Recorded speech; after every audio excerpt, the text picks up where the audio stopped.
ওইখানে এই ঘটনাটা আসে। আজকে উনি বললেন যে আজকে তো কি হলো, আজকে কি হলো, মানে হচ্ছে যে এটা যে একটা ডক্টর ইউনূসকে চপটাঘাত করা হলো, একটা থাপ্পড় দেওয়া হলো কষিয়ে, সেটার কথা উনি রেফারেন্স দিচ্ছিলেন যে প্রধানমন্ত্রীর সঙ্গে উনি যে আজকে একসঙ্গে নামাজ পড়লেন এবং এই দৃশ্য যে ইউনূসের অসহ্য লাগছে সেটাই উনি রেফারেন্স দিলেন আর কি। আমি আমি এই এই এই কথাটা আমারও ভালো লেগেছে। পরবর্তীতে আমি দেখলাম যে এটা সোশ্যাল মিডিয়াতেও খুব প্রচার হচ্ছিল, যে আহ, রাষ্ট্রপতির সঙ্গে প্রধানমন্ত্রীর যে ছবিগুলো, এবং আমিও একটা স্ট্যাটাস দিয়েছিলাম আপনি যে রেফারেন্স দিলেন এই জন্যই, যে এই দৃশ্যগুলো তো আমরা আগেও দেখতে পেতাম, কিন্তু তো পেলাম না, ডক্টর ইউনূসের জন্যই পেলাম না। এই বাটপারটা নিজে যেটা বিশ্বাস করে করে না, সেটা মানুষকে করতে বলে। ছোট করে একটু জানতে চাই যে সিএসি বললেন যে আওয়ামী লীগকে নিষিদ্ধ করার বিষয়ে তার কোনো হাত ছিল না, সরকারের আহ হুম। উপরে চাপে বা তাদের নির্দেশে করা হয়েছে।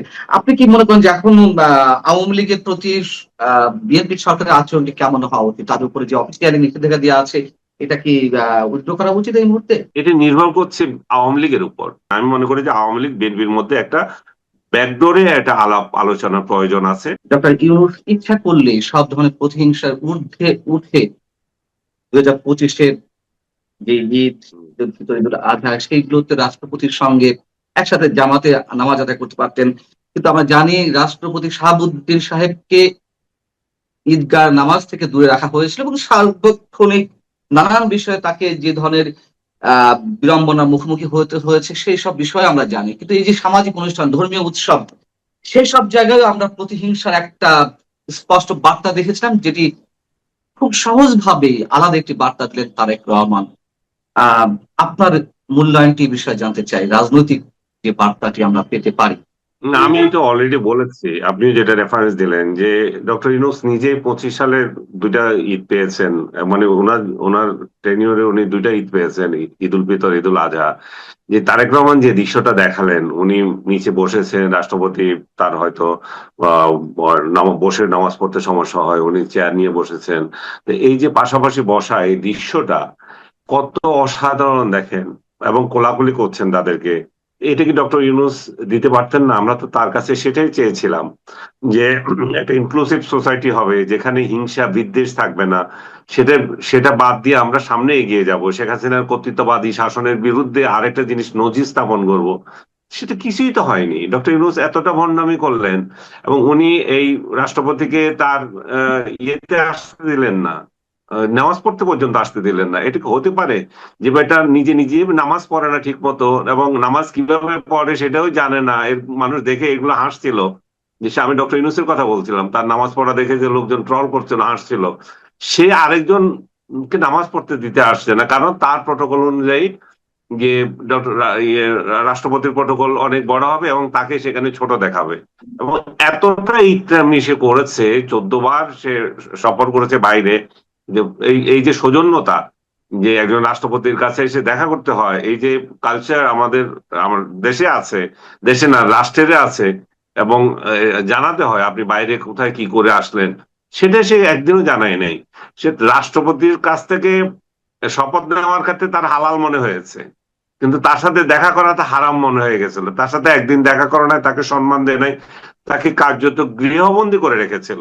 আমার সাথে আপনি বলছিলেন যে রাষ্ট্রপতির সাথে আমার দেখা হয়েছিল। আমার কালকে দেখা হওয়ার একটা কারণ আপনাকে আমি বিশেষ ভাবে, এটা আমার আপনার দর্শকরা জানুক, এই যে লাইন ধরে প্রধানমন্ত্রী কিংবা রাষ্ট্রপতির সাথে যে দেখা করা, এই কালচারটা অবশ্যই ভালো। আমি যে একটা জিনিস আপনার সাথে শেয়ার করতে চাই, যে নর্মালি এই ধরনের প্রোগ্রামে আমি যেতে চাই না, যে সকালবেলা ঘুম থেকে উঠে দীর্ঘ লাইন ধরে শুভেচ্ছা জানানো, এটা আমার পক্ষে দাঁড়ানো। আমার একটা ব্যাক পেইন আছে, তো আমি এই জন্য দীর্ঘক্ষণ দাঁড়ানোর পছন্দ করি না। কিন্তু রাষ্ট্রপতিকে, এই একটা ইনস্টিটিউশনকে গত 18 মাস যেভাবে অপমান করা হয়েছিল, সেই অপমানের একটা জবাব দেওয়ার জন্যই আমি শুধুমাত্র গিয়েছিলাম। এবং এই এই হুম। অপমান যাতে এবং ডক্টর ইউনূস যেটা করেছে সেটারই প্রতিবাদ হিসেবে আমি মনে করলাম যে না, আমার যাওয়া উচিত। আমি সকালেও আমার সিদ্ধান্ত ছিল না যাব, কিন্তু হঠাৎ করে আমার মনে হলো যে যায়, ওনার সাথে দেখা হয়ে আসে। উনি খুব আন্তরিক ভাবে আমাকে দাওয়াত দিয়েছেন। উনি আমাকে বললেন যে আপনার কথাবার্তা আমার খুবই পছন্দের, আমার দীর্ঘদিনের আকাঙ্ক্ষা ছিল যে আপনার সাথে আমার দেখা হওয়া। তারপরে জড়িয়ে ধরে ছবি টবি তুললাম আমরা কিছু, এবং ওইখানে এই ঘটনাটা আসে। আজকে উনি বললেন যে আজকে তো কি হলো, আজকে কি হলো মানে হচ্ছে যে এটা যে একটা ডক্টর ইউনূসকে চপটাঘাত করা হলো, একটা থাপ্পড় দেওয়া হলো কষিয়ে, সেটার কথা উনি রেফারেন্স দিচ্ছিলেন যে প্রধানমন্ত্রীর সঙ্গে উনি যে আজকে একসঙ্গে নামাজ পড়লেন, এবং এই দৃশ্য যে ইউনূসের অসহ্য লাগছে সেটাই উনি রেফারেন্স দিলেন আর কি। আমি আমি এই এই এই কথাটা আমারও ভালো লেগেছে। পরবর্তীতে আমি দেখলাম যে এটা সোশ্যাল মিডিয়াতেও খুব প্রচার হচ্ছিল, যে আহ, রাষ্ট্রপতির সঙ্গে প্রধানমন্ত্রীর যে ছবিগুলো, এবং আমিও একটা স্ট্যাটাস দিয়েছিলাম আপনি যে রেফারেন্স দিলেন এই জন্যই, যে এই দৃশ্যগুলো তো আমরা আগেও দেখতে পেতাম, কিন্তু তো পেলাম না, ডক্টর ইউনূসের জন্যই পেলাম না। এই বাটপারটা নিজে যেটা বিশ্বাস করে করে না, সেটা মানুষকে করতে বলে। সে জিন্দিগিতেও কর দিতে পছন্দ করে না, কিন্তু করের জন্য আবার অন্যের বিরুদ্ধে মামলা করে। আপনি তো জানেন 666 কোটি টাকা জনগণের টাকা মেরে দিয়েছে। আমি জানি না এগুলোর পরবর্তীতে কি হবে, বর্তমান সরকার এগুলো উদ্ধার করবে কিনা। আমি একটু চপেটাঘাতের বিষয়ে আসি। আহ, রাষ্ট্রপতি নিজে বলছিলেন, আপনার সঙ্গে শেয়ার করছিলেন যে প্রধানমন্ত্রী তারেক রহমানের সঙ্গে জাতীয় ঈদগাহ ময়দানে যে ঈদের নামাজ আদায় করলেন রাষ্ট্রপতি, এটি ডক্টর মোহাম্মদ ইউনূস নিঃসন্দেহে ভালো চোখে নিক আর না নিক তাতে আমাদের কিছু যায় আসে না, তবে তিনি নিশ্চয়ই অন্তর্জালায় ভুগছিলেন, সেই কথাটাই সম্ভবত রাষ্ট্রপতি আপনাকে মনে করিয়ে দিয়েছেন। ওই সম্ভবত বিষয়টিকে আর একটু মনে করে দিয়েছেন আমাকে। হ্যাঁ সরি। সম্ভবত নয়, উনি মনে করে দিয়েছেন সেটা, উনি উনি স্পষ্ট করে আচ্ছা না, বললেন আপনাকে মনে করে যে দিয়েছি, ঠিক আজকের আছে। দৃশ্যটা কেমন লাগছে। ওই ল্যাঙ্গুয়েজটা কি আপনি একটু অডিয়েন্সের জন্য বলবেন, আমাদের যারা দর্শক, যে রাষ্ট্রপতির বক্তব্যটা আমার কেমন আমার ছিল? আমি উনাকে উনাকে কোটেশন, আমার এটা তো পার্সোনাল কথা, আচ্ছা। করা ভালো হবে না, তবে আপনি ধরে নেন যে ওর মিনিং হচ্ছে যে ইউনূসকে বড় ধরনের একটা থাপ্পড় দেওয়া হলো আজকে। এটাই আমাদের দুর্ভাগ্য যে একজন সরকার প্রধান কেন ওই দেশের রাষ্ট্রপ্রধানের সঙ্গে অন্তত সৌজন্যমূলক আচরণটুকুও করবেন না। মানে আমরা জানি যে বিএনপি আওয়ামী লীগের সময় যে রাজনৈতিক প্রতিহিংসা, রাজনৈতিক দূরত্ব, কিন্তু এই ধরনের যে গ্রাম্য সতীনের মতো আচরণ, এইগুলো তো আমরা করতে দেখিনি, তাই না? আমরা সাবেক হুম। প্রধানমন্ত্রীকে দেখেছি, আম, কোকো যখন মারা গেলেন, খালেদা জিয়ার, সাবেক প্রধানমন্ত্রী খালেদা জিয়ার দ্বিতীয় সন্তান বা ছোট সন্তান, তখন তিনি সম্মান জানাতে গেলেন, অথবা বিএনপির পক্ষ থেকে নানা ধরনের সৌজন্যমূলক আচরণ করা হয়েছে শেখ হাসিনা পরিবারের যে কোনো অনুষ্ঠানে, আমরা দেখেছি। কিন্তু এই ন্যূনতম সৌজন্যতা বোধগুলো কেন থাকবে না? রাষ্ট্রীয় আচারগুলো পালন করতে আমাদের বাধা কোথায়? সেই জায়গা থেকে আমি আপনাকে যদি প্রশ্ন করি, আপনি ডক্টর মোহাম্মদ ইউনূসের নামাজ প্রসঙ্গে প্রশ্ন তুলছিলেন, এটিও সামাজিক যোগাযোগ মাধ্যমে ভাইরাল হয়েছে যে তিনি আদৌ নামাজ পড়েছেন কিনা, নামাজ না পড়ে কি টুপি মাথায় দিয়ে প্রধানমন্ত্রী তারেক রহমানের সঙ্গে তিনি দেখা করতে গেছেন কিনা, সৌজন্য সাক্ষাৎ করেছেন কিনা, আমি ঘেটে ঘুটে অনেক দেখেছি, গতকালে কিন্তু নামাজ আসলে কোথায় নামাজ পড়ছে কিনা কথা, গতকাল তো কোথায় নামাজ পড়ছে সেটা তো কেউ দেখেননি। দেখেন, নামাজ কলমা এগুলো তার ব্যক্তিগত ব্যাপার, এগুলো নিয়ে আমার কথা বলার কিছু নাই। সে নামাজ পড়ে কি না পড়ে, আমি রেফারেন্স দিয়েছিলাম যে যখন রাষ্ট্রপতির সাথে যখন পড়েছেন? নামাজ পড়ছিলেন আর কি, তখন তখনকার বিষয়টা যে তখন একটা হাস্যকর ভাবে ওই, রাষ্ট্রপতির সাথে বলতেছি, ওই যে সে নিজে যে রাষ্ট্রপতিকে বাদ দিয়ে নামাজ পড়ছিল, এই যে উল্টাপাল্টা নামাজ পড়ছিল, ওইগুলো তখন ভাইরাল হয়ে গেছিল যে নামাজ কিভাবে পড়তে হয় সেটাও জানে না, অথচ রাষ্ট্রপতিকে নামাজ পড়তে দেয় নাই। কালকে উনি কোথায় নামাজ পড়েছেন এটা তো কেউ দেখেন নাই, এবং উনি যদি নামাজ না পড়েও থাকেন, উনি ওনার এটা ওনার ব্যক্তিগত ব্যাপার, এটা নিয়ে আমার কথা বলার কিছু নাই। না, তবে সেটা নিয়ে হাস্যকর হচ্ছে যে আমারও কোনো আপত্তি নেই, কিন্তু উনি নামাজ যদি নাই পড়েন, উনি মাথায় টুপি দিয়ে কেন? ওইখানে তো আপত্তি, যে আমি নামাজ পড়লাম না, নামাজ না পড়ে যদি টুপি মাথায় দিয়ে শো অফ করি, সেটা তো নিশ্চয়ই আপত্তির। আমি আমি এগুলো নিয়েও কিছু বলবো না, কারণ এগুলো ব্যক্তিগত জীবন যাপন তার আলাদা। আমি তো শুধু তার রাষ্ট্রীয় আচার আচরণ নিয়ে কথা বলবো, যে ভণ্ডামি নিয়ে কথা বলবো, বিশ্ব বাটপারি নিয়ে কথা বলবো। তাকে বিশ্ব বাটপার বলছে এই জন্যই যে সে যেটা করে গেছে 18 মাসে, সেই বাটপারি গুলো নিয়ে কথা বলবো। বাট তার ব্যক্তিগত আচার আচরণ, তার যৌন জীবন, তার ব্যক্তি জীবন, সে কিভাবে থাকে, কি করেছে, এগুলো নিয়ে নানা কথা উঠছে এখন। আমি এগুলো নিয়ে কোনো মাথা ঘামাতে চাই না। আমি একটু প্রধানমন্ত্রীর ফোনের বিষয়ে আসতে চাই, যদিও সেগুলো হুম। ব্যক্তি পর্যায়ে কথাবার্তা, তারপর মানুষের আগ্রহ থাকতেই পারে যে ডক্টর ইউনূস সরকারের সময় যেই মানুষটি কারাভোগ করলেন, বিএনপি সরকারের সময় বেরিয়ে এলেন, আমি নিশ্চয়ই নিশ্চয়ই আপনার কথা বলছি, সেই আপনাকে প্রধানমন্ত্রী তারেক রহমান ফোন দিলেন, এর মধ্য দিয়ে আমরা কি কোনো বিশেষ বার্তা পেতে পারি? আমার কাছে মনে হয় এটা অ্যাবসলিউট সৌজন্যতা। উনি উনি যে সামনে আগাতে চান, উনি যে ঐক্যবদ্ধ সমাজ চান, উনি যে ঈদের দিন যে দৃশ্য উনি জাতীয় ঈদগাহ মাঠে যেটা দেখিয়েছেন, ইভেন ইভেন ডক্টর ইউনূস তার ওইখানে যে গিয়েছেন, সেটাও তো উনি সাদরে নিয়েছেন। তার মানে হচ্ছে যে উনি একটা ঐক্যবদ্ধ সমাজ চান, উনি আসলে একটা ইনক্লুসিভ সোসাইটি চান, যেটা আমরা দীর্ঘদিন থেকে আশা করছি এবং যেটার কথা বলছি। এই ইনক্লুসিভ সোসাইটিটা আরো ভালোভাবে হয়ে যেতে পারতো যদি নিষিদ্ধ করে যে এই সমস্ত রাজনৈতিক দলকে রেখেছে তাদের সঙ্গেও যদি উনার একটা বোঝাপড়া হয়। কারণ হচ্ছে যে আমরা এক দলকে এজিটেশনে রেখে, এক দলকে রাস্তায় রেখে, অখুশি রেখে এই হাঙ্গামার একটা রাজত্ব আমরা চাই না। আমরা কিভাবে ঐক্যবদ্ধ হবে, কিভাবে তাদের মধ্যে সংলাপের মাধ্যমে কিভাবে দেশটা এগিয়ে যাবে, আমরা সেটা চাই। আমরা এটা চাই না যে আওয়ামী লীগ ক্ষমতায় নাই এবং আওয়ামী লীগ যখন ক্ষমতায় ছিল সুখের নহর বয়ে গেছে এই দেশে, সেটাও তো আমরা বিশ্বাস করি না। আমরা চাই ক্ষমতায় যেই থাকুক, দেশটা শান্তিতে থাকুক, দেশটা কিভাবে এগিয়ে যাবে সরকার এবং বিরোধী দল একসঙ্গে মিলে যাতে সামনে এগিয়ে যেতে পারে। আমি মনে করি যে আমাকে যে ফোন করেছেন এটা অ্যাবসলিউট সৌজন্যতা। উনি আমার ব্যক্তিগত খোঁজ খবর নিয়েছেন, স্বাস্থ্যের খবর নিয়েছেন। উনি একটা কথা উল্লেখ করেছেন যে আমি নিজেও সেই এই অভিজ্ঞতার অংশীদার। তার মানে হচ্ছে যে 111-এ ওনাকে যে জেল খাটানো হয়েছিল সেটাই উনি আমাকে স্মরণ করিয়ে দিলেন, বলে যে আমি নিজেও তো এইটা এক্সপিরিয়েন্সের মধ্য দিয়ে এসেছি। তো এবং আবার দেশ কিভাবে চলবে সে দুই একটা কথা হয়েছিল, ভেরি পার্সোনাল, এগুলো আমি সবগুলো শেয়ার করতে চাই না। বাট এইটুকু ওভারঅল বলতে চাই যে উনি চান যে আমরা দেশটা এবং সব সব মহল যাতে সামনের দিকে এগিয়ে নেওয়ার ক্ষেত্রে সহযোগিতা করেন সরকারকে, এবং ওনারাও ওইভাবে দেখবেন।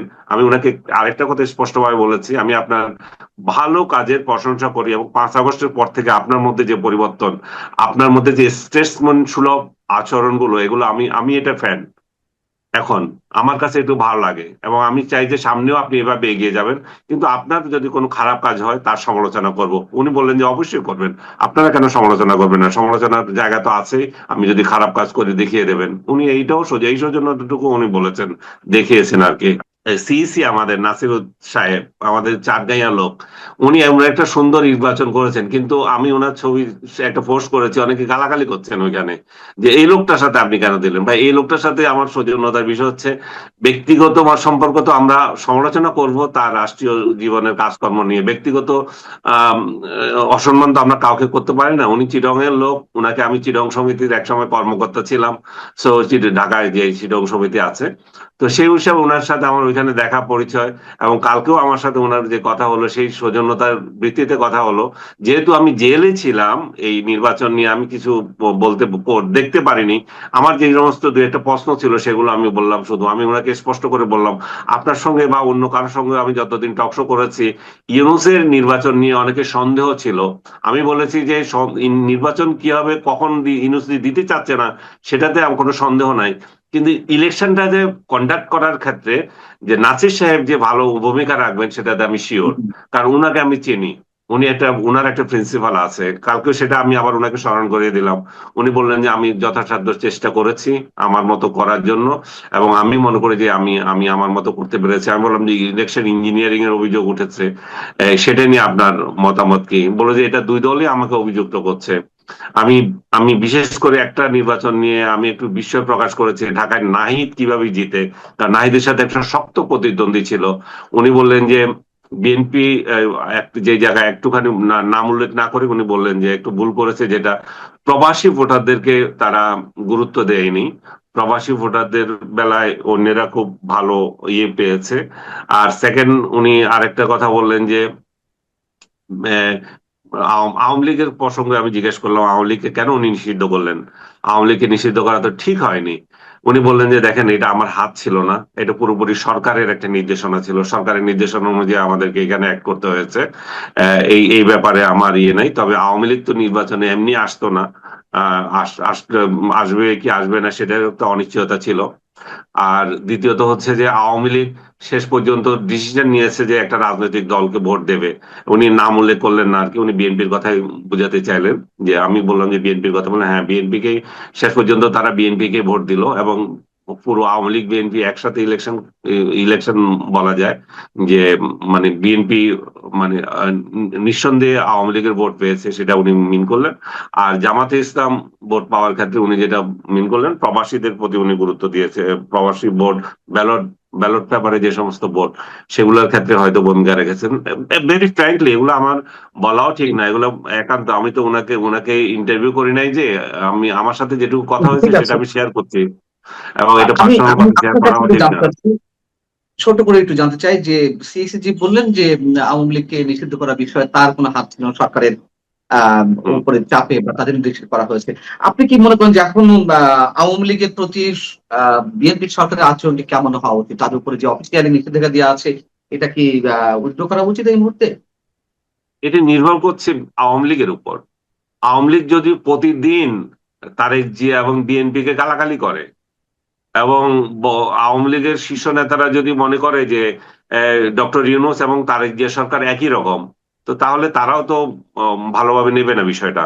আমি আওয়ামী লীগের শীর্ষ নেতৃত্বকে অনুরোধ করব যে তারা যাতে তাদের লাগামটা ঠিক করে, কারণ তাদের এই লাগামের জন্য শত শত নয়, হাজার হাজার আওয়ামী লীগের কর্মী জেলে পড়ে আছে। এই জেল থেকে নিরীহ লোকগুলো কিভাবে বের হবে, আওয়ামী লীগের সেটাতে দৃষ্টি দেওয়া উচিত। আওয়ামী লীগ একটা পয়সা খরচ করছে না ওদের ইয়েদের জন্য, যে সমস্ত লোকজন জেলে আছে। আওয়ামী লীগ জামাত থেকে তো শিখতে পারে, জামাত প্রতিটা কর্মী যদি জেলে যেত তার পরিবারের দায়িত্ব নিত, এবং এখানে পরিবারের দায়িত্ব দূরে থাক, আপনার নিজের তাদের কোনো খবরই নিচ্ছেন না আপনি, এবং তারা একটার পর একটা মামলা খাটছে, এবং জামিন পেয়ে আবার জামিনের শিকার, মানে ইয়ের শিকার হচ্ছে, আবার পিডাব্লিউ শিকার হচ্ছে। জেল গেটে আরেকটা জামিন দিয়ে দিছে। আমি কয়েকদিন আগেও আমার এক সহকর্মীর কথা বলছিলাম, সহকর্মী মানে আমার সহকর্মী না, আমার মানে জেলমেট, আমার রুমমেট যেটি ছিল, তার বিরুদ্ধে 7টা মামলা হয়েছে, 5টাতে সে ইয়ে পেয়েছে, তারপরে 2টা অজ্ঞাতনামা দিয়েছে। আমি কালকে শুনলাম যে আরো একটা এবং সেই 2টা যখন জামিন হয়ে গেছে আরো একটা অজ্ঞাতনামা মামলা দিয়েছে। সে সায়েন্স ল্যাবরেটরির এক কর্মকর্তা, এবং সেখানকার শীর্ষ কর্মকর্তার মানে আক্রোশের শিকার হয়ে আছে। এর সাথে সম্পর্কই নাই, এই সরকারেরও কোনো সম্পর্ক নাই, গত সরকারেরও কোনো সম্পর্ক ছিল না।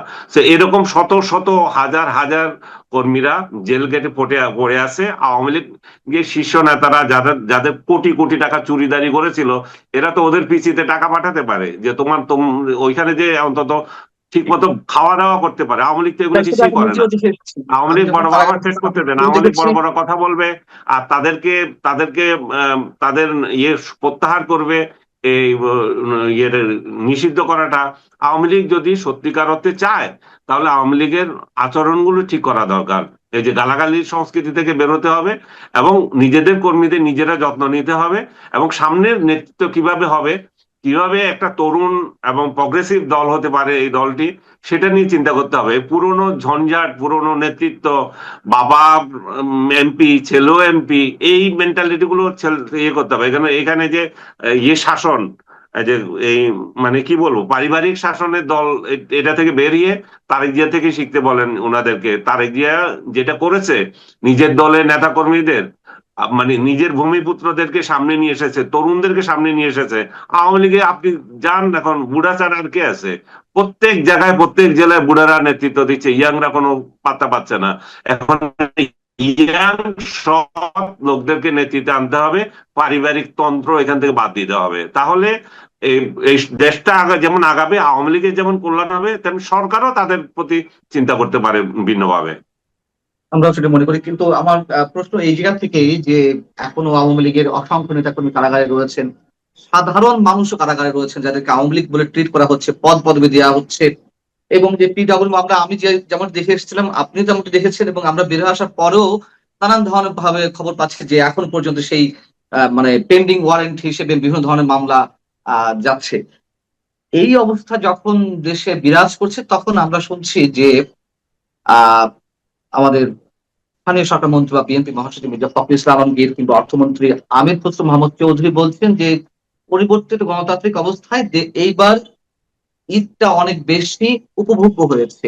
কিন্তু আওয়ামী লীগের সময়, যেটা সত্য কথা, বিএনপি অসংখ্য নেতাকর্মী বনে বাদারে লুকিয়েছিলেন, জঙ্গলে লুকিয়েছিলেন, কারাগারের মধ্যে ছিলেন।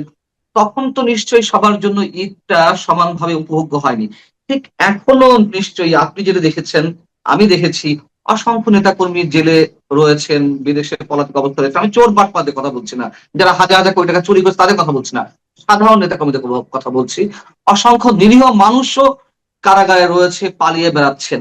তো সেই জায়গা থেকে আপনি কি মির্জা ফখরুল ইসলাম আলমগীর বা অর্থমন্ত্রী আমির খসরু মাহমুদ চৌধুরীর কথার সঙ্গে একমত যে এবারে ঈদ সবাই একটু ভিন্নভাবে আনন্দ উপভোগ করছে?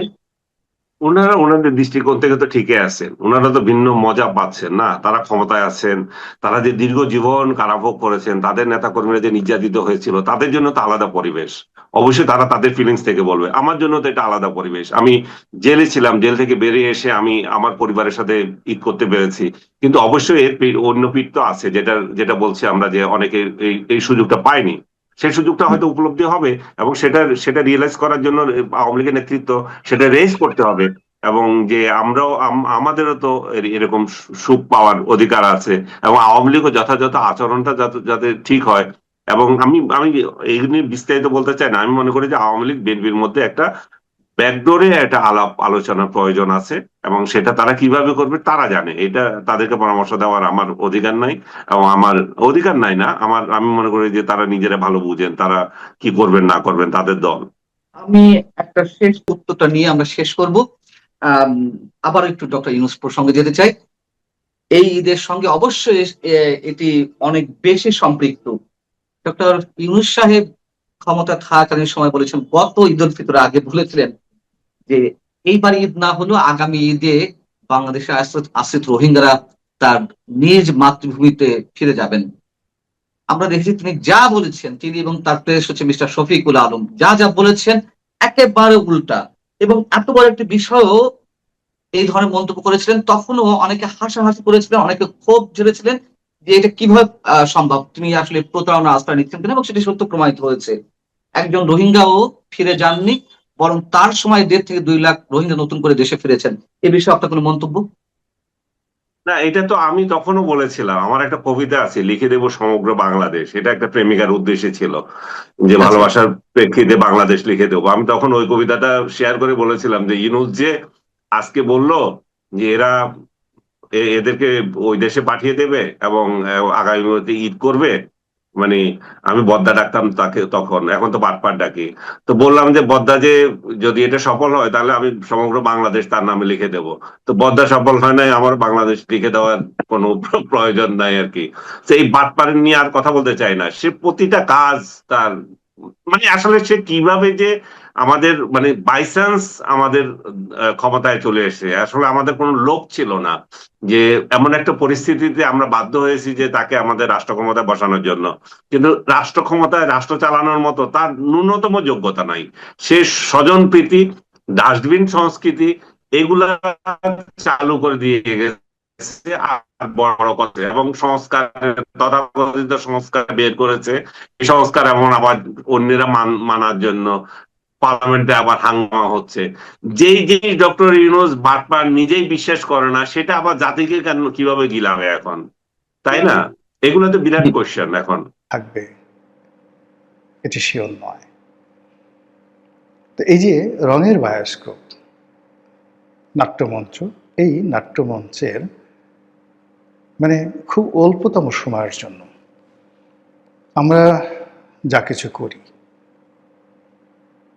এই কাজগুলো আসলে মানে কতটা অনাহত, কতটা প্রয়োজন। অথচ এই রাজনীতির মাধ্যমে যেভাবে অমরত্ব লাভ করার সুযোগ রয়েছে, আপনি যদি রাজনীতির গণিত মানে ম্যাথমেটিক্স জানেন, রাজনীতির দর্শন ফিলোসফি জানেন, রাজনীতির যে ইতিহাস এটা অধ্যয়ন করেন, এবং রাজনীতির যে বাস্তবতা এটি মূল্যায়ন করেন, তবে এই বায়োস্কোপের যে সময়টুকু রয়েছে, রঙ্গমঞ্চের যে সময়টুকু রয়েছে, এটিকে আপনি পরিপূর্ণভাবে ব্যবহার করতে পারবেন। এমনিতেই আসলে যারা আধ্যাত্মিকতা চর্চা করেন তারা মানুষের যে জীবনটি এটিকে একটি অনন্তকাল হিসেবে বর্ণনা করেন, যে এটার কোনো শেষ নেই। এটার শুরু হয়েছে যেদিন আল্লাহ রাব্বুল আলামিন সমস্ত রূহগুলো একসাথে তৈরি করেছিলেন এবং এই রুহের মধ্যে প্রাণ সঞ্চার করেছিলেন। মানে আমি, আমার বাবা হযরত আদম আলাইহিস সালাম, মুহাম্মদ রাসূলুল্লাহ সাল্লাল্লাহু আলাইহি ওয়াসাল্লাম, সমস্ত রূহগুলো আল্লাহ কিন্তু একদিনে তৈরি করেছেন। এখন আবার আমাদের মৃত্যুর পরে আমাদের এই রূহগুলো আবার আল্লাহ নিয়ে নেবেন। সেখানে একটা নির্দিষ্ট সময় পর্যন্ত থাকবে, হাসর নাসর পর্যন্ত। এরপর আবার অনন্তকাল ধরে কেউ জান্নাতে থাকবেন, কেউ জাহান্নামে থাকবেন। কিন্তু এই যে শুরুটা হয় কেবলমাত্র রূহের, আর এটার শেষ হয় না। এর বাইরে বাকি যে পর্বগুলো, এই পর্বগুলোকে বলা হচ্ছে রঙ্গমঞ্চ। মানে আমরা এই পৃথিবীতে আসছি, পুরো জীবনটাই একটা বায়োস্কোপ। এই স্ত্রী, পুত্র, সন্তান, সন্ততি, বাড়ি, গাড়ি, ক্ষমতা কোনো কিছুই আপন নয়। আবার আমরা কবরে যাচ্ছি, এটাও একটা ক্ষণিকের সময়, পার্মানেন্ট নয়।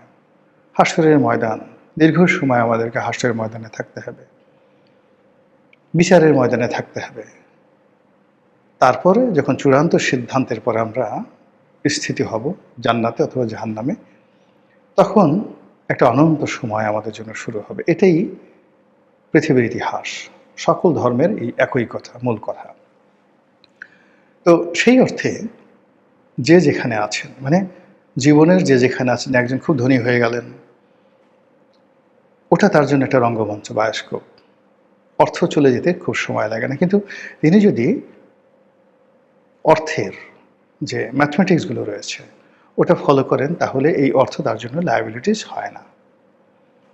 ধরুন প্রেম করে, বা একজনের শরীরে অনেক শক্তি, মেহেরদিন টার্নার, তারপরে বিশ্ববিজয়ী গামা, এরকম শক্তিশালী, রক, এরকম শক্তিশালী, কিন্তু অনেক বড় বড় শক্তিশালী জীবনের হিসাব মেলাতে না পারার কারণে ছোট্ট একটা দুর্ঘটনায় কঙ্কাল হয়ে গেছেন। একইভাবে ক্ষমতা, রাজনীতি একই অবস্থা।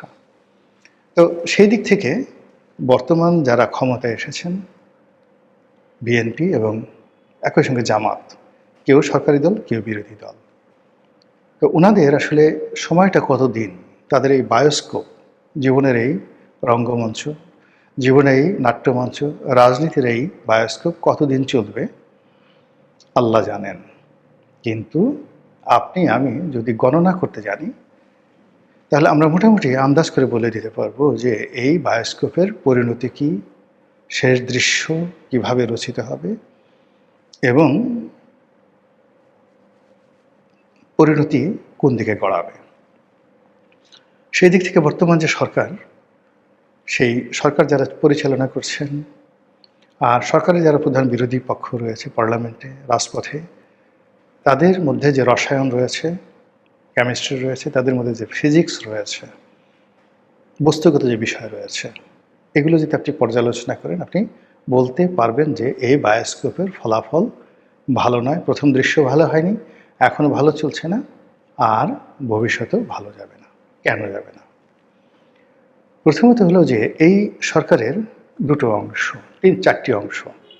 আমরা বলি না পূর্ব, পশ্চিম, উত্তর, দক্ষিণ। এইভাবে আপনি সামনে, পেছনে, ডানে, বায়ে, এভাবে আপনি চারভাবে ভাগ করতে পারেন। তো এই সরকারের পেছনে কি ছিল?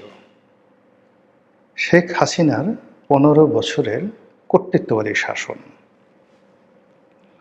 ছিল, তিনটি বাজে নির্বাচনের উদাহরণ ছিল, বিস্ময়কর অর্থনৈতিক উন্নয়ন ছিল, নজিরবিহীন দুর্নীতি, জুলুম, অত্যাচার, একনায়কতন্ত্র, যেটিকে সবাই এখন ফ্যাসিবাদী বলে গালাগাল করছে। কিন্তু তার সঙ্গে সঙ্গে অর্থনৈতিক প্রবৃদ্ধি, কর্মসংস্থান বৃদ্ধি, মানুষের জীবনমানের উন্নয়ন, মানুষের যে বাইং ক্যাপাবিলিটি, ক্রয় ক্ষমতা বাড়া, এবং বৈশ্বিক যে উন্নয়ন, সেই উন্নয়নের বিচারে বাংলাদেশের যে সূচক, প্রতিটি সূচক ধাই ধাই করে আকাশচুম্বী হয়ে যাচ্ছিল।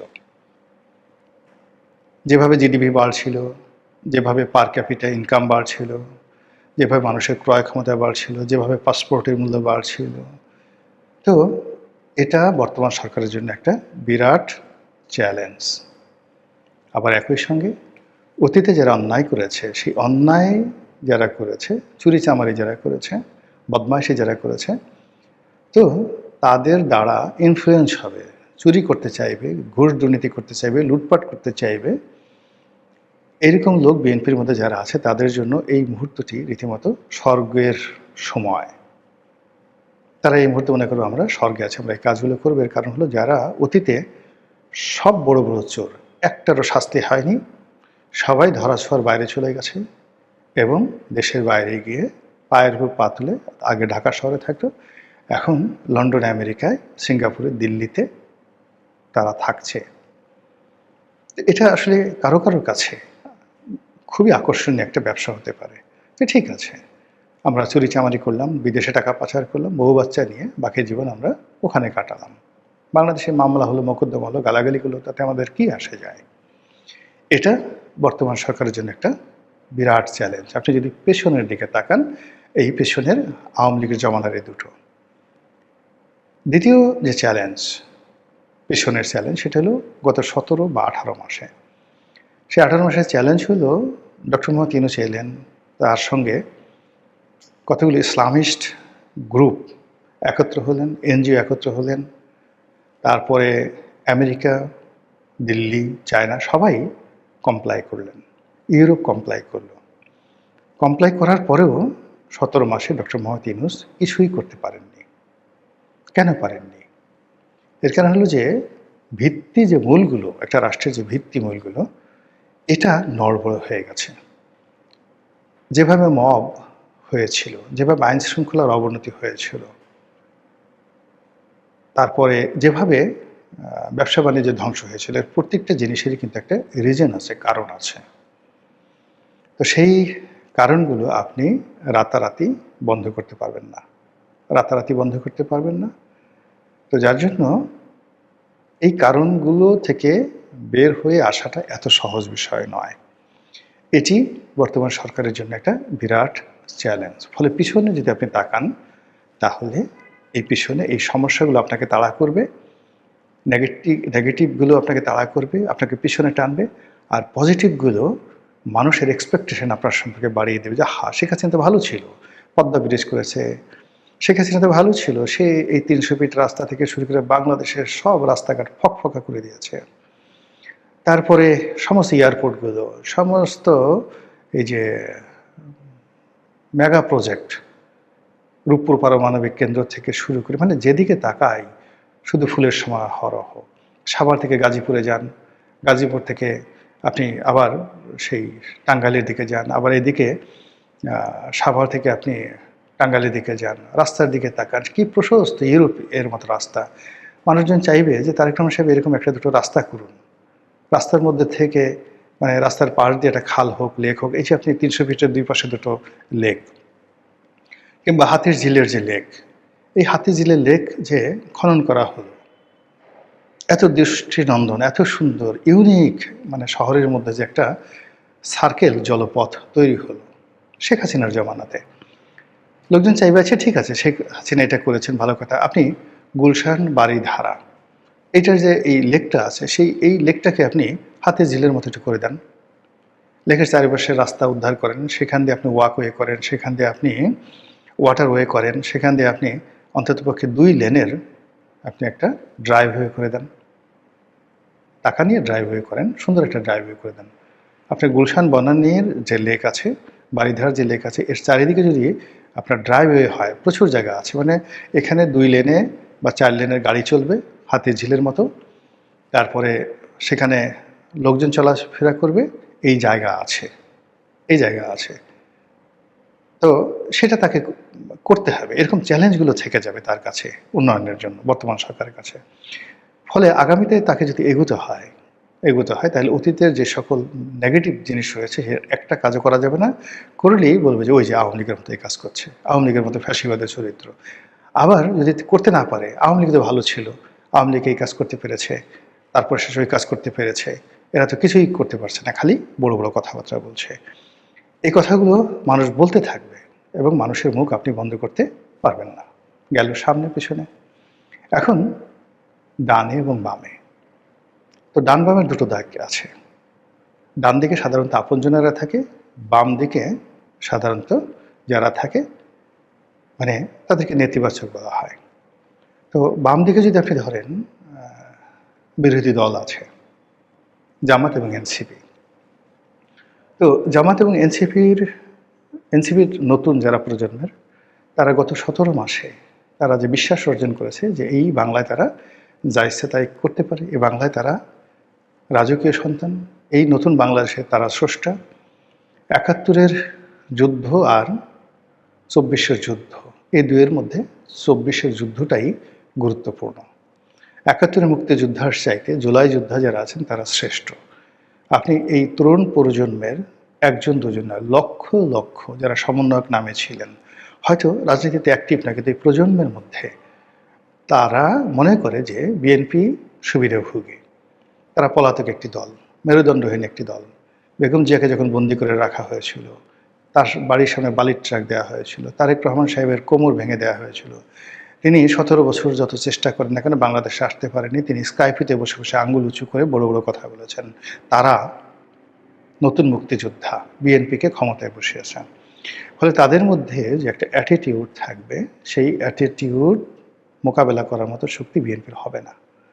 বিশাল একটা প্রজন্ম, এই যে জেনজি, এটা এখন হয়তো কোনো কথাবার্তা বলছে না, কিন্তু কয়দিন পরে দেখবেন যে তারা স্বরূপে আবির্ভূত হবে এবং তারা মনে করবে যে শেখ হাসিনার মতো একটা বিরাট শক্তিকে আমরা পরাজিত করেছি, কাজেই তারেক রহমান বিএনপি এটা কোনো শক্তিই না, নাথিং, বগাস। এই যে মন মানসিকতা এবং এই যে তাদের কনফিডেন্স, সেই কনফিডেন্স লেভেলটা তাদেরকে এগিয়ে দেবে। আর অ্যাগেনস্টে বিএনপির যে হীনমন্যতা, এটা তো সত্য যে বিএনপি মাথা নিচু করেছিল, সরকারকে ভয় পেত, মানে আওয়ামী লীগকে ভয় পেত, তারা কিছুই করতে পারেনি। তারেক রহমান সাহেব দেশে আসতে পারেননি এবং তিনি যে এসেছেন, কেন এসেছেন, কিভাবে আসছেন, এটা আমাদের সবার চেয়ে তারেক রহমান সাহেব খুব ভালো জানেন।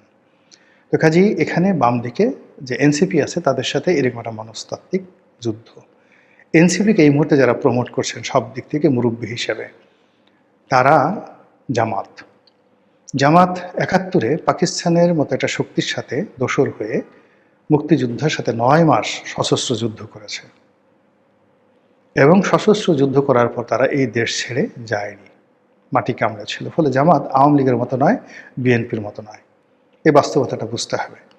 ৭১-এ এত বড় দুর্ঘটনা ঘটানোর পরেও তারা অনুশোচনা না করে, কোনো রকম দায় স্বীকার না করে এখনো পর্যন্ত বুক চিতিয়ে বাংলাদেশে আছে এবং নানা রকম কলা কৌশল করে সংসদে 78 সিট নিয়ে তারা বিস্ময়কর যুত্থান দেখিয়েছে। এটা এত সহজ বিষয় নয় বাম দিকে। দ্বিতীয়ত গত ১৭ মাসে তারা যে কৌশল দেখিয়েছে এবং গত ১৭ মাসে তাদের যে সফলতা, তারা যে ন্যারেটিভগুলো বিএনপির বিরুদ্ধে তৈরি করে ফেলেছে এবং নিজেদের ব্যাপারে তারা যে আত্মবিশ্বাস তারা অর্জন করেছে, ইয়েস দে ক্যান ডু। তারা 15 থেকে 20টি সিট পাওয়ার উপযুক্ত ছিল, সেখান থেকে তারা যদি 78-এ আনতে পারে তাহলে 178 মানে 178 পার্লামেন্টারি সিট তারা আরেকটু ধাক্কা দিলে পেতে পারে, এই বিশ্বাস তাদের হয়ে গেছে। তাদের একেবারে অখ্যাত একজন প্রতিদ্বন্দ্বী দ্বারা তারা তারেক রহমান সাহেবের মতো প্রার্থীকে যেভাবে গুলশানের মতো জায়গাতে নাস্তানাবুদ করে ফেলেছেন এবং তারা বিশ্বাস করেন যে এখানে ইঞ্জিনিয়ারিং করে আসলে জামাতের প্রার্থীকে হারানো হয়ে গেছে, মূলত জামাতের প্রার্থী জয়লাভ করেছে। এই যে আত্মবিশ্বাস, এই আত্মবিশ্বাস জামাতকে অনেক দূরে এগিয়ে দেবে, বিএনপিকে ভীষণ রকম বিপদে ফেলবে। এটা হলো বাম দিকের শক্তি। এবার ডান দিকের শক্তির কথা বলে আজকের বক্তব্য শেষ করব। ডান দিকে আছে বিএনপির সাহায্যকারী নেতা কর্মী থেকে শুরু করে সবাই। এখানে স্পষ্টতই জনাব তারেক রহমান নিজে, উজিরে আজম প্রধান ব্যক্তি, তার সঙ্গে আছেন তার পরিবার, তার কন্যা, তার স্ত্রী, এর বাইরে আছেন তার নিকটাত্মীয়, আর আছেন লন্ডন থেকে তার একান্ত আপনজন যাদেরকে তিনি উপদেষ্টা বানিয়েছেন তারা। এরপরে তিনি বাংলাদেশ থেকে বিভিন্ন সেক্টর থেকে তার পছন্দের কিছু মানুষকে উপদেষ্টা নিয়োগ দিয়ে বিভিন্ন মন্ত্রণালয়ে তার প্রতিনিধি রূপে সেগুলো তদারক করতে দিয়েছেন। এটা হলো তার প্রথম টায়ার। এখন এই প্রথম টায়ারে যারা আছেন তারা সবাই রাজনীতিতে হাতে গোনা অল্প কয়েকজন ছাড়া সবাই অনভিজ্ঞ, অপরিপক্ক এবং ক্ষেত্র বিশেষে পদ পদবীর জন্য অনুপযুক্ত। ২ নম্বর হলো যে এখানে সবাই এই প্রথম রাষ্ট্র পরিচালনায় এলেন, যেটা একটা ফার্স্ট টায়ারের কিচেন ক্যাবিনেট। এই প্রথম তারা রাষ্ট্র পরিচালনায় এলেন এবং এমন একটা পরিবেশ পরিস্থিতিতে তারা রাষ্ট্রের দায়িত্ব নিলেন যেখানে রাষ্ট্র ফাংশন করছিল না বা করছে না এখন পর্যন্ত। একটা সিস্টেম ধারাবাহিকভাবে যদি ফাংশন করে, সেখানে একজন একেবারে অবোধ শিশুকে সিংহাসনে বসিয়ে রাষ্ট্র পরিচালনা সম্ভব। কিন্তু এখন রাষ্ট্রের প্রধান নির্বাহীকে সব কিছু করতে হবে, সব সিদ্ধান্ত। তিনি ইচ্ছা করলে ছাগল পালন করতে পারেন, তিনি ইচ্ছা করলে বাঘ পালন করতে পারেন, তিনি ইচ্ছা করলে খাল কাটতে পারেন, তিনি ইচ্ছা করলে আকাশে ক্ষেপণাস্ত্র উৎক্ষেপণ করতে পারেন, তিনি ইচ্ছা করলে কিম হতে পারেন, তিনি ইচ্ছা করলে সম্রাট আকবর হতে পারেন। এরকম একটা নড়বড়ে অবস্থা রয়েছে। তো সেখানে প্রথম টায়ার নিয়ে এই রাজ্যের বা এই রাষ্ট্রের সব কিছু শক্ত হাতে দমন করা আমার কাছে সহজ মনে হচ্ছে না। দ্বিতীয় টায়ার হলো স্তর হলো ওনার প্রিয়জন দলের মধ্যে যারা আছেন তাদেরকে উনি নিয়োগ দিয়েছেন, বিশেষ করে ইয়াং তরুণ তুর্কি, যাদেরকে তিনি তুমি তুমি করে বলেন, মানে ছোট ভাইয়ের মতো বলেন। এরাও অনভিজ্ঞ, এদের কারো কারো বিরুদ্ধে ভীষণ রকম বদনাম রয়েছে, এদের যোগ্যতা, অনেকের যোগ্যতা নিয়ে ভীষণ রকম প্রশ্ন রয়েছে। হাতে গোনা দুই একজন ছাড়া বেশিরভাগ মানুষ, মানে তার যে দ্বিতীয় স্তরের তার স্নেহভাজন যারা আছে, তারা সমাজে নিন্দিত, পরিবারে নিন্দিত, নিজেদের পরিবারে নিন্দিত, বাবা মা আত্মীয় স্বজন কেউ তাদেরকে পছন্দ করে না। তারা যে সোসাইটিতে আছেন সেই সোসাইটিতে তারা অনেকটা ফালতু, অসামাজিক, ব্যক্তিত্বহীন, লোভী, দরিদ্র, টাউট, বাটপার হিসেবে অনেকের খ্যাতি জুটে গেছে। এরপরে তৃতীয় স্তরে আছে দলের সিনিয়র নেতৃবৃন্দ, তাদেরকে তিনি ফেলতেও পারেন না আর নিতেও পারেন না, কিন্তু তাদেরকে বিভিন্ন পদ পদবি দিয়ে রেখেছেন, যাদের সঙ্গে তার মনস্তাত্ত্বিক, মানে জনাব তারেক রহমান সাহেবের মনস্তাত্ত্বিক দূরত্ব আছে, কিন্তু এরা পদ পদবিতে আছেন। যারা সিনিয়র নেতৃবৃন্দ তারা কেউ মানে গায়ে গা লাগিয়ে কাজ করবেন না, করছেন না। আবার এদের অনেকের শরীরও নষ্ট হয়ে গেছে, বয়সও বেড়ে গেছে, বয়স প্রায় অনেকের 70-75-এর উপরে উঠে গেছে। ফলে তারা যেখানেই থাকেন তারা এই তিনটি কারণে, তারা অনেকেই বেগম জিয়ার আপনজন ছিলেন, অনেকে তারেক রহমান সাহেবের সাথে মনস্তাত্ত্বিক দূরত্ব রয়েছে, আর অনেকের বয়সের ভারে তারা নুজো। ফলে এখানে আউটপুট আসবে না। আর চতুর্থ যে স্তরটি রয়েছে সেটি হলো কতগুলো মীর জাফর, মীর মদন, রায়দুল্লভ, ইয়ার লতিফ, যারা বেগম জিয়ার ক্ষতি করেছে, তারেক রহমান সাহেবকে টিটকারি করেছে, তার কথা শুনেনি, তার মৃত্যু কামনা করেছে, এবং পুরো সময়টি তারা যখন যেখানে যে দরগা পেয়েছে সেই দরগায় তারা বাতি জ্বালানোর চেষ্টা করেছে। এই ধরনের দোদুল্যমান অস্থির প্রকৃতির একটা গ্রুপকে তিনি তার কাছে টেনে নিয়েছেন, যারা তিনি পার্লামেন্টারি কমিটির বৈঠক করবেন, সেখানে বসে পিছনে বসে তারা সুতা কাটবে, তারা মন্ত্রণালয়ে বসে চেয়ারে বসে যখনই লোকজন পাবে এই প্রধানমন্ত্রীর গীবত গাইবে। এই সেম কাজটি শেখ হাসিনা করেছিলেন। ফলে এই যে তার ডান দিকে চারটি স্তর আমি বললাম, ফোর্থ টায়ার অফ পাওয়ার, ক্ষমতার যে চারটি বলয় রয়েছে, এটার এই যে আমি ব্যাখ্যা দিলাম, আপনি একটু দ্বিমত করেন তো, কাউন্টার করেন। আর যদি কাউন্টার করেন ভালো কথা, আই এম সরি। আর যদি একত্র হন তাহলে এখান থেকে ভালো ফলাফল কীভাবে আসবে? দ্বিতীয় টায়ারের কথা বললাম, মানে দ্বিতীয় যেটা বাম দিকের কথা বললাম সেটা একটু স্মরণ করুন, সামনের কথা বললাম, পেছনের কথা বললাম, সব মিলিয়ে সরকার যদি ভালো করতে পারে ইট উইল বি মিরাকল। আর সরকার যদি ভালো করতে না পারে সেটা হবে একেবারে স্বাভাবিক একটি ঘটনা। আর আমরা যারা